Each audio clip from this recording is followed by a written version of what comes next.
Hi, I'm Jasmine, and you're watching my channel, The Curious White Coat. I'm a brand new doctor, and I just started my internship this year, but I actually made this channel in my final year of medical school because I wanted to share what I'd learned along the way. So for this video, I'm gonna take a moment to kind of recap what I've been doing for the past couple of weeks and let you guys know how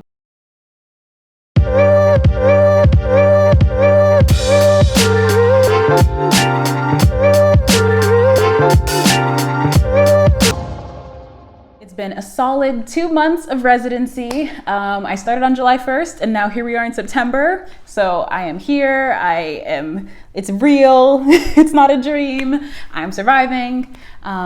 So my first 2 weeks I actually started at the VA on medicine wards. And then for my third week, I was on vacation. I went to Washington, D.C. And if you follow me on Instagram, you got to see some of that trip. For my fourth week, I rotated through a radiology elective. So I was in abdominal and chest imaging. So that was a lot of like chest x-rays, CT scans, abdominal ultrasounds, KUBs, everything like that.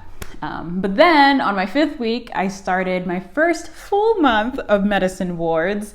And that was probably the hardest thing that I've had to do to date in my medical career. Like if I included medical school in there, this would definitely probably be like the hardest thing that I had to do for me. So you really come to appreciate just how much medicine is a team sport. Like patient care would not proceed without you, your nurses, your techs, your clerks, your administrators, your custodial staff, the labs, the phlebotomists, case managers, social workers. Like everyone is such an important part of the team to make care go forward. And you just want to remember too, when you're working with so many different people, to just really emphasize effective communication and also being kind when you speak to people, because you're all important members of the team.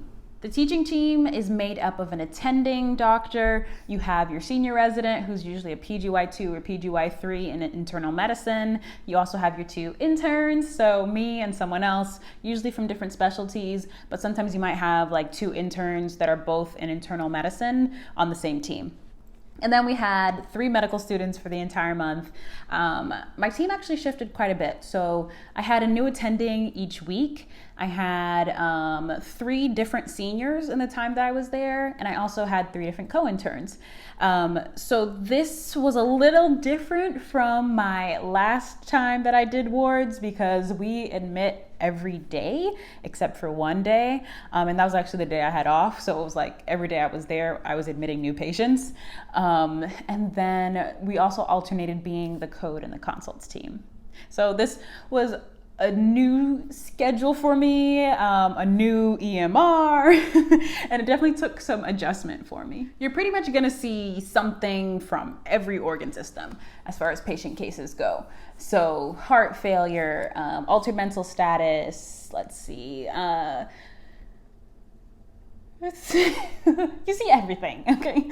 Lung diseases, you see ascites, drug intoxication, I saw sepsis, people in the middle of some really bad mental health crises, rhabdomyolysis, sickle cell crisis, blood clots, pneumonia.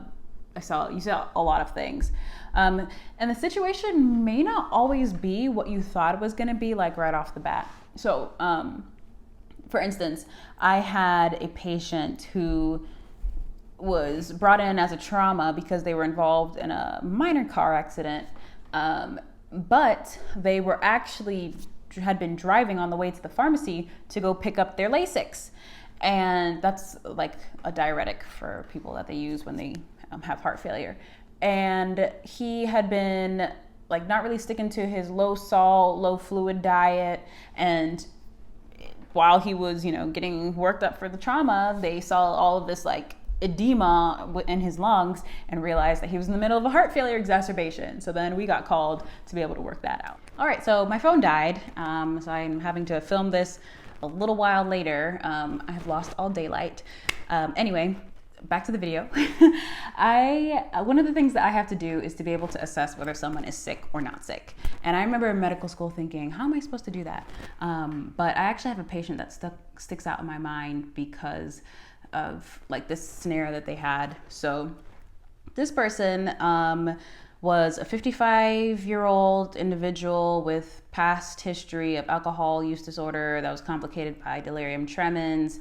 And they had come to us as a level 1 trauma because they had had a ground level fall with a systolic blood pressure of less than 100. So you're probably wondering, like, why was their blood pressure so low?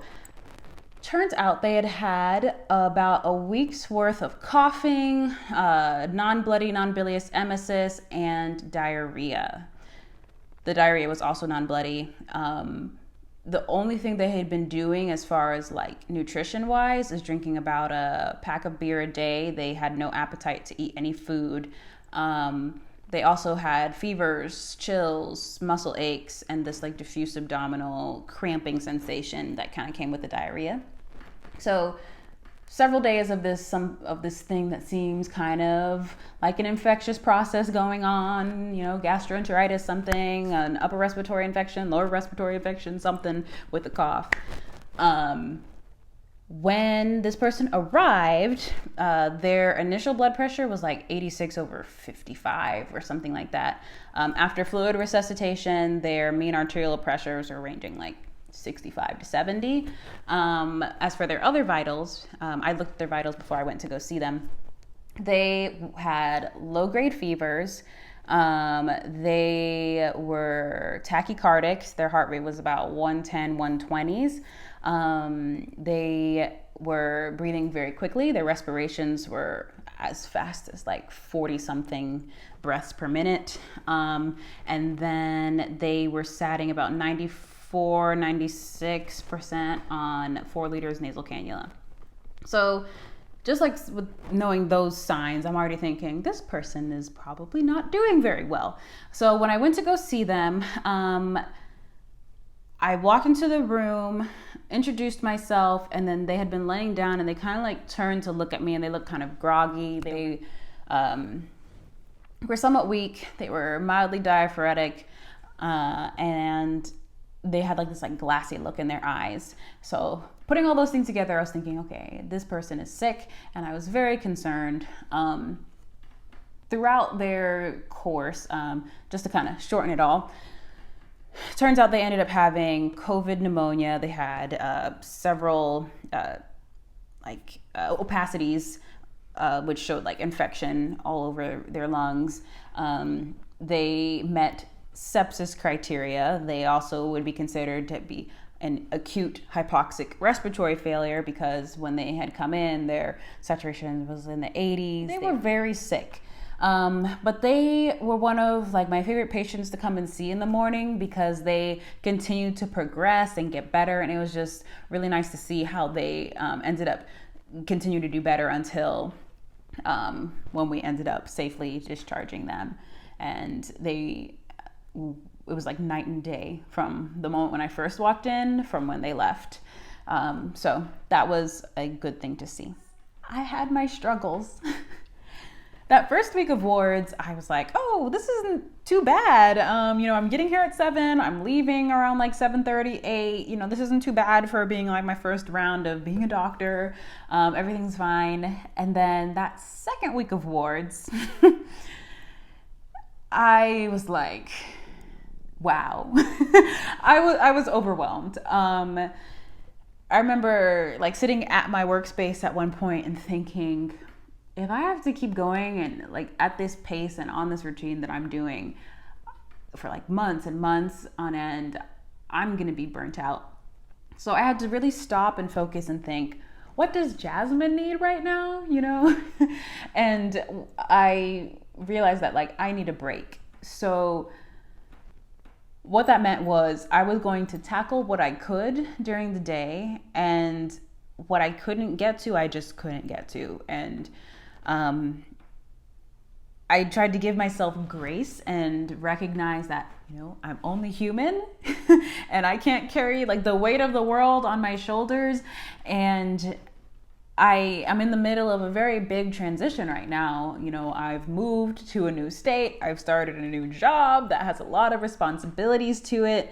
So I decided to just give myself rest. One thing that's really big for me is to be able to get good sleep. And I decided I was not going to sacrifice that. So that was one of my big things that I chose to do for myself.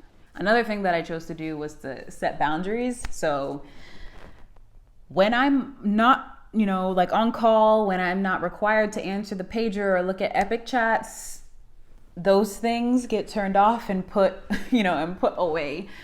There was like one point where I remember like dreaming about my patients and like if something was going to happen to them or not. And obviously, it's like I care about what happens to them, but I told myself, they are in the best place possible for, what conditions they're dealing with right now. They're in the hospital. They're with a very competent team of doctors. So reassuring myself and also setting those boundaries like mentally so that I wasn't like constantly on my days off, like looking back and seeing like, oh, what's going on? What moved in this? And just relaxing. I think that was another important thing that I did. Things did get better. I started on a high note, it kind of dipped a little bit in the middle, and then I ended on a pretty good note. So I made a list of things that helped to get me through. So the first one was what I said about giving myself rest, making sure that I got enough sleep, and also having mercy on myself. Also breaking things up into smaller, more attainable goals and kind of breaking up your big goals into steps. That way you don't feel like it's all on you at once to handle things. Another thing that I had said about establishing boundaries, that really helped me because, sometimes you're still gonna get messages from work when you're not at work, or like if it's your day off or if it's night and the night float team is supposed to be handling it. So I tell myself, like, if I'm not required to be on, I need to, turn the notifications off. I'm done. I just have to give myself that break. Let's see. Another thing that I had. I realized I was affected by the energy of people around me. So if I was in an environment where people were more negative or if like morale was low, then I felt that. So I tried to bring my own positivity. Like I like humor, I like to laugh, things like that. But also try to be around people that were positive because then that lifted up my own energy too. I think having a space to vent was important. Nothing is perfect. And sometimes, I'm not saying, like complain all the time because that's annoying, but sometimes you just got to get things off your chest, and to have people that you can do that with is good. Do something fun with your days off. I came into this thinking like, I'm not just going to go to sleep on my day off. Like it's great to sleep. I love to sleep, but that's not enough. So I kind of made my plan that I would sleep in, I'd wake up whenever I felt, but then I'd go and try to do something, like even if it means just doing something last minute or spontaneous, like going to a museum. The other day we went to a soccer game. So like, just doing things with the time you have off and trying to make the most of it. That way it's not just this routine of work, sleep, work, sleep, work, sleep, work, sleep. Because like while I enjoy what I do and I plan on doing this for a very long time, so just to have to go to work all the time doesn't like fulfill me completely as a person. There are other interests that I have that I want to, also explore too. So I think making the most of your days off is a very good thing, and that helped to get me through. Thank you so much for watching and listening to me talk. Making these videos is one of the things that I look forward to. It's a nice change of pace, and I plan to make more of them. It's been a little hard, I'm not gonna lie, because I've had some pretty long days and that kind of bleed into the night. So I'm going to be trying my best to get more of these out.